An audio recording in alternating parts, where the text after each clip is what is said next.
People like you with no job and low education are not needed in this house." With those words, my mother-in-law poured boiling water on me. "It's hot. Please stop." Shocked by my mother-in-law's bizarre behavior, I involuntarily screamed.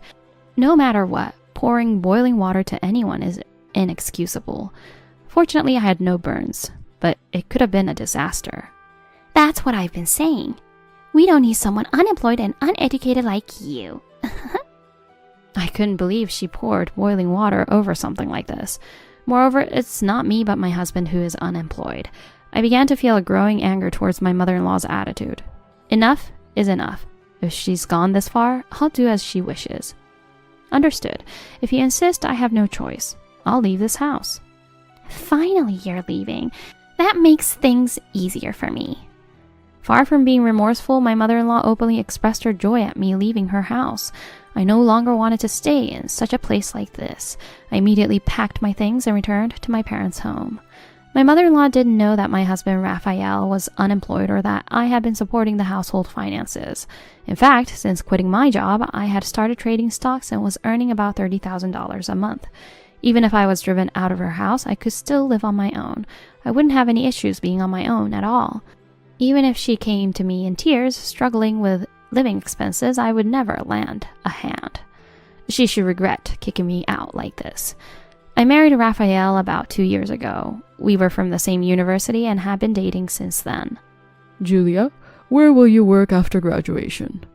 I haven't decided yet, but maybe a brokerage firm. Both of us, graduates of the economics department and vaguely aspiring to work in finance, managed to get jobs at different brokerage companies after graduation. After starting our jobs, we both had very busy days and hardly had time to meet. However, we maintained our relationship by staying in touch, and 3 years later, Raphael proposed. "Julia, I will definitely make you happy. Marry me." Believing that I could be happy with Raphael, I accepted.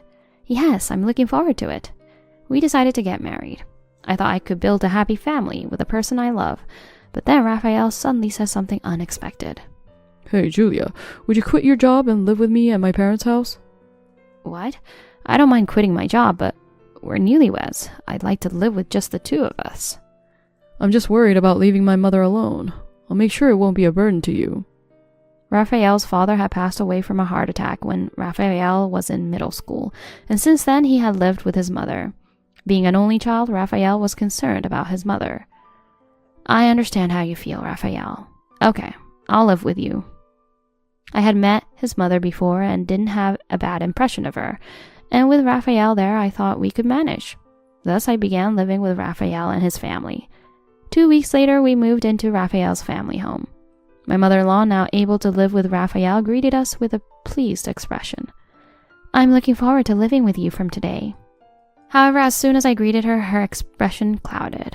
She looked at me coldly, her face showing dissatisfaction, making it painfully clear that I was not welcomed. "It doesn't matter. You didn't have to come here." What? Did I mishear it? I thought I heard my mother-in-law muttering something under her breath, but I couldn't make it out clearly, so I smiled and brushed it off. At this point, I began to feel a bit anxious about living with her, but the day passed without any particular issues. Then the next morning, "Are you still sleeping? Hurry up and prepare breakfast." I woke up to the sound of my mother-in-law yelling at me. When I looked at the clock by my bed, it was still before dawn, around 4 a.m., and it was still dark outside. I was surprised that she would demand breakfast so early. Why so early? "Don't just laze around because you're not working." My mother-in-law yelled at me, still groggy from sleep. I thought it was way too early in the morning, but I couldn't argue back and started preparing breakfast. Even while preparing breakfast, my mother-in-law kept berating me. "Hurry up! Why does it take you so long? You're so slow." After 30 minutes, breakfast was finally ready. "I'm sorry for making you wait." "You finally finished. Can't you make it faster?" My mother-in-law complained again. I wanted to retort that it was physically impossible to do it any faster, but I just smiled and shrugged it off. "What is this? This soup is too salty." "What? Is it? I don't think it's that salty." "What? Are you saying there's something wrong with my taste? Are you trying to kill me quickly by feeding me such salty meals?" I never thought or intended such a thing. What is she talking about? And why is she so harsh on me? Curious, I mustered the courage to ask my mother-in-law, "Why are you so harsh on me?" "What are you talking about? I don't think I'm being harsh. Or are you trying to make me the bad guy?" "No, that's not what I mean." I was overwhelmed by my mother-in-law's pressure and couldn't talk back. "Once you finish eating, start cleaning. After that, there's laundry to do, so there's no time to rest." Since then, every day I was continually harassed by my mother-in-law, wearing me down both mentally and physically. While I was cleaning, she would say things like, "You missed the dust in the corner." When I was doing laundry, she'd complain, "There's still a stain." A month after starting to live with her, I felt like I was going to break if this continued, so I talked to Raphael about it. "It's about your mother. She's been saying mean things to me every day, and it's hard. Could you please tell her not to say such things?" But Raphael showed no reaction. I was momentarily irritated by Raphael's lack of response, but then I noticed something strange about him. He was pale, as if he had something important to say. "What's wrong? Did something happen?" When I asked, Raphael hesitantly began to speak. "Actually, I've been fired from the company." "What? Is this some kind of joke?" I was speechless, unable to comprehend. "There was a downsizing at the company and I got laid off." According to Raphael, due to recent economic downturns, the company's profits had plummeted, leading to unavoidable large-scale layoffs.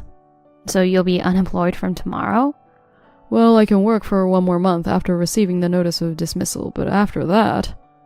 Fortunately, I had been using my knowledge from my time at the securities company to trade stocks. Although I struggled at first, I was now earning about $30,000 a month, so we weren't struggling financially. I was comforting Raphael and had forgotten about all the harassment from my mother-in-law. From the next day onwards, I continued to endure my mother-in-law's harsh treatments. Now that Raphael had lost his job, I felt it was necessary for me to be strong. I felt I had to be the one to support him. A month passed, and as scheduled, Raphael was officially laid off and became unemployed.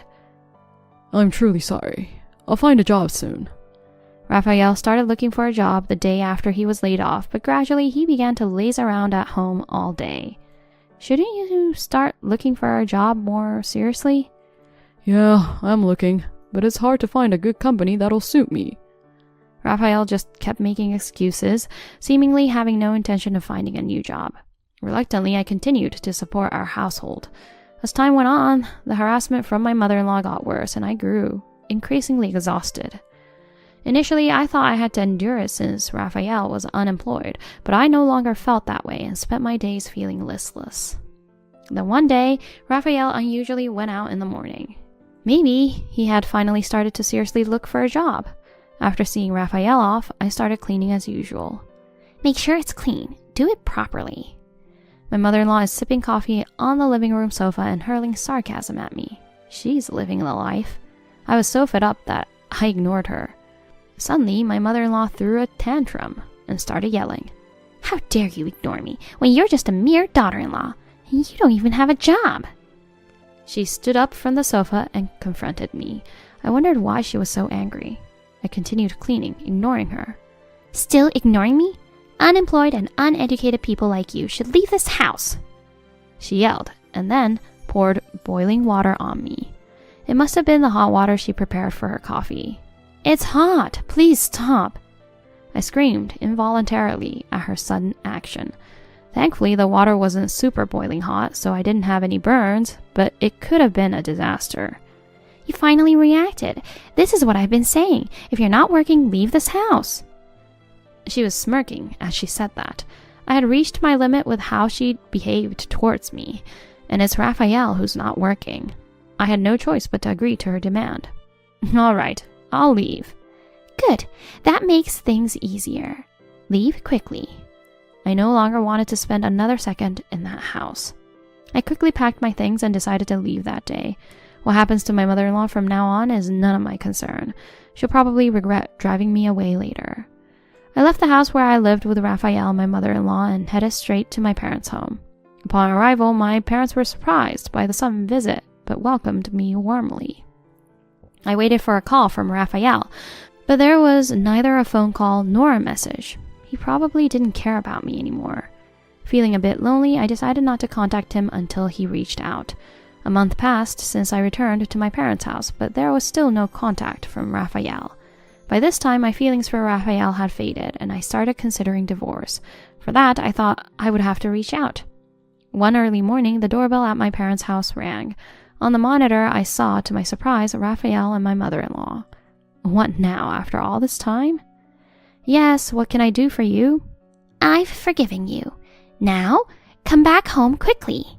She yelled through the intercom as usual. Forgiven me? What is she talking about? What have I done to her? I appreciate your words, but what exactly are you forgiving me for? I haven't done anything that requires forgiveness from you. After telling her that, I ended the intercom call. I was boiling with anger at my mother-in-law's attitude, yelling down at me as usual when she suddenly showed up. However, my mother-in-law and Raphael were persistent and started banging on the front door violently. Don't just hang up on me. Come on, let's go back. Considering the noise they were making could become a hassle to the neighborhood, I reluctantly opened the door and invited my mother-in-law and Raphael inside. After seating them on the sofa in the living room, I asked why they had come. Why are you both here all of a sudden? I'm telling you to come back quickly. It was my mother-in-law who told me to leave, and now she's saying this. It's so confusing, I can't make any sense of it. You're the one who told me to leave. There's no way I can go back now. How long are you going to keep up this childish behavior? I'm saying I've forgiven you, so come back. Forgiven me? What have I done to you? Even someone unemployed and uneducated like you, I'm saying I'd let you stay in my house. What? I'm not the unemployed one, it's Raphael. And if I go back to her house, they'll take advantage of me every day anyway. Right, I might not be working, but what about your son? Huh? Raphael has nothing to do with this. No, it does matter. Don't you know, your son has been unemployed for quite a while. My mother-in-law seemed confused upon hearing what I said. Apparently, Raphael hadn't told her about his layoff. It's something, living together and not noticing. Raphael, are you really unemployed? You need to say something. I can't understand if you're silent. Sorry for not telling you about this. I was actually laid off from the company. Raphael, initially silent, finally told his mother about him being laid off, perhaps feeling her irritation or succumbing to the pressure. My mother-in-law, initially shocked to hear about the layoff, soon began to openly express her anger towards Raphael. Why did you keep quiet about this? What are we going to do now? I haven't found a job yet, true. But since Julia has income, we'll be fine, right? Relying on my income without even trying to find a job. I can't believe how worthless he is. Hearing Raphael's words, I felt completely done with everything. Even thinking for a moment that I should be the one to support him was so embarrassing of me. Did you come here relying on me without intending to look for a job? No, I wouldn't do something like that. Then why did you come now? You haven't contacted me since the day I left the house. No calls, no texts. I didn't have time to contact you. I was looking for a job. I was fed up with Raphael's endless excuses. Even if he was job hunting from morning till night, he could have sent a message or two. Raphael is saying this too, so come back. My mother-in-law interjected. Come back? How dare she say that? You must be joking. After all the terrible things you've done to me, there's no way I'd go back. Don't be so dramatic. I was thinking of you when I said and did those things to you. Huh? Thinking of me? Are you saying that pouring boiling water on me was because you were thinking of me? Unable to endure any longer, I let out everything I had been holding back to my mother-in-law. Raphael, unaware that his mother had poured boiling water at me, looked shocked. Mom, you poured boiling water on Julia? Really? Yes, it's true. It happened suddenly while I was cleaning. I didn't get burned, but I even thought about calling the police. Mom, why did you do that? It's because Julia was ignoring what I was saying. This exchange sparked a heated argument between Raphael and my mother-in-law. They're so loud, even when they're at someone else's house. I should get them out of here quickly. Please, save your arguments for when you get home. If you're done here, please just leave. My words caused a complete change in my mother-in-law and Raphael's attitudes. The pair, previously so bold and assertive, now looked almost tearful as they pleaded. Please, come back. I promise I won't do anything horrible again. Julia, please. I promise. I'll find a job. However, it was clear their real intention was to rely on my earnings. Raphael thinks he can be lazy and avoid work if I'm there, and my mother-in-law just wants to use me for housework and take everything out on me as a stress reliever. Your words are pointless. You two are just going to take advantage of me, right? That's not true. I'll make sure not to cause you any trouble. I couldn't believe his words anymore. You're just all talk and no action, you know. If you really meant what you said, you would have found a job by now. Lazing around all this time proves it. Raphael seemed unable to respond, perhaps stung by the truth in my words. You, mother-in-law, you say you won't do anything bad again? Who could believe that after all the harassment you've done to me every single day, you'll just start harassing me again soon enough? My mother-in-law, like Raphael, got quiet. Their silence meant that what I was saying was right. I left the two of them sitting there and headed to my room. When I returned to the living room 5 minutes later, they were still sitting in silence, heads down. How long do you plan to stay quiet? It doesn't matter to me anymore. Raphael, sign this instead. I handed Raphael a divorce form, already filled out with my name on it. Wait, what is this? Surprised by the pre-filled divorce form, Raphael looked utterly confused. Can't you see? It's a divorce form. I'm done with someone who won't find a job and didn't even contact me after I went back to my parents' house. Wait, please. This is too sudden. How can he be so stubborn? He doesn't seem to realize this is all his fault. I've made up my mind. My decision to divorce you won't change, no matter what you say. Don't you think divorce is too harsh? What? Harsh? I don't think so. It's his own fault. I spoke coldly and emotionlessly to my mother-in-law. After all, she's partly to blame. All right, I get it. But don't regret it. Seemingly given up, Raphael signed the divorce form, warning me not to regret it. But the one who should regret is Raphael. For the first time in a while, I felt a sense of relief. I'll submit the divorce form. I don't want any compensation, just go home. Thus, my divorce from Raphael was finalized. Maybe I went too far, but if I hadn't, my mother-in-law would have continued her harassment and Raphael would surely have remained unemployed. I kicked them out of the house and submitted the divorce form the same day. 2 weeks later, while relaxing at my parents' house, I suddenly received a call from my ex-mother-in-law. Yes, what is it? You! The electricity and gas has been cut off. What's going on? Did you do something? My ex-mother-in-law sounded upset and agitated, but I hadn't done anything. I had just stopped paying for Raphael and her living expenses. I haven't done anything. That can't be true. Everything was working fine until now. Have you been paying the utility bills? Huh? Electricity and gas aren't free. It was probably cut off due to unpaid bills, right? Wait a minute. I'm in trouble. Julia, could you cover it just for this month? I can't believe she's asking me this. It's absurd to think I would pay when I don't even live with them. Do you even realize what you're saying? Raphael and I are no longer a couple and we don't live together. Why should I pay? I know it sounds unreasonable, but I just can't. I don't have any money. Then ask Raphael. Didn't he say he would definitely find a job and work when we talked the other day? But Raphael still hasn't found a job. Please help, as his ex-wife. She's too much. Relying on an ex-wife like this, she should be ashamed of herself. I understand. Thank you. So you'll take care of the payment? Hearing my words, her tone brightened. I understand what you're saying. I don't want any further involvement with people who treat me as a convenience even after divorce. Goodbye. What are you talking about? Wait a minute. My ex-mother-in-law seemed to have more to say, but I hung up and set my phone to block her calls.